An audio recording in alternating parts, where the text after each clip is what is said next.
আমি শুভ, আপনারা দেখছেন জিটিভি। আসছি পরবর্তী খবরে। জঙ্গিপুর ও মুর্শিদাবাদ কেন্দ্রে কংগ্রেস ও সিপিএম প্রার্থীদের মনোনয়নপত্র জমা করা হলো জেলা প্রশাসনিক ভবনে।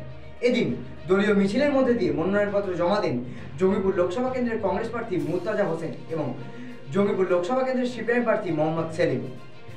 কর্মসূচিতে উপস্থিত ছিলেন কংগ্রেস সাংসদ অধীর রঞ্জন চৌধুরী, ডিওয়াইএফআই এর সম্পাদিকা মীনাক্ষী মুখার্জি সহ অন্যান্য কর্মীবৃন্দ।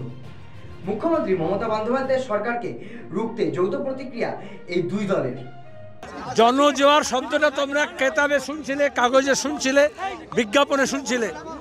আজকে এই মুর্শিদাবাদ শহরে, মুর্শিদাবাদ জেলার শহর বহরমপুর কেন্দ্র, আজকে বাম এবং কংগ্রেসের কর্মী সমর্থক দরদি মানুষের জনজোয়ার নেমেছে।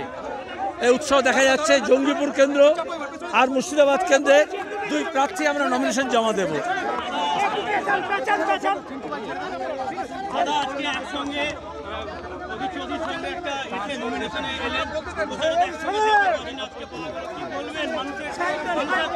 আজকে বাংলাকে বাঁচানোর লড়াই বাম এবং কংগ্রেস একসঙ্গে লড়ছে এবং এখানে বহরমপুর শহর তার সাক্ষী। মুর্শিদাবাদ জেলা আগামী দিনে গোটা বাংলা এবং ভারতবর্ষকে পথ দেখাবে। আজকের নমিনেশন নিয়ে বলো।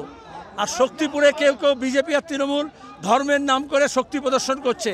মানুষ এখানে ঐক্যবদ্ধ, কোনো রকমের চক্রান্ত চলবে না। যারা ধর্ম নিয়ে রাজনীতি করছে মোদি আর মমতা, তাদের আস্থা করে মানুষ ফেলে দেবে। মানুষ ঐক্যবদ্ধ থাকবে।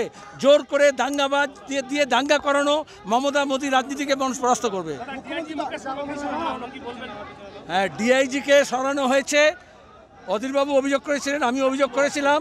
এবার থানায় থানায় ডিআইজি ছাড়া যদি ডিওজি থাকে তাদেরও সরানো হবে। যদি কেউ দলদাস হয় এবং ডিওজি ভূমিকা পালন করে, ডিআইজিকে ছাড়িনি, ডিওজিদেরও ছাড়বো না। এখন সবে তো ঝড় উঠেছে, এখনো কালবৈশাখী দেখোনি। ভুলে যাও মুখ্যমন্ত্রীকে, ভুলে যাও মুখ্যমন্ত্রীকে, ভুলে যাও। মানুষ বলছে, বহরমপুর শহর আজকে বলছে বহরমপুর কেন্দ্রে অধীর চৌধুরী, মুর্শিদাবাদে মোহাম্মদ সেলিম আর জঙ্গিপুরে গোলাম মুর্তজা, এছাড়া অন্য কোনো নাম নেই। আপনারা এতক্ষণ দেখছিলেন জিটিভি, দ্রুত করতে সবার সাথে। জিটিভির আরো নতুন নতুন খবরের আপডেট পেতে এক্ষুনি লগ ইন করুন www.gtvlivenews.com।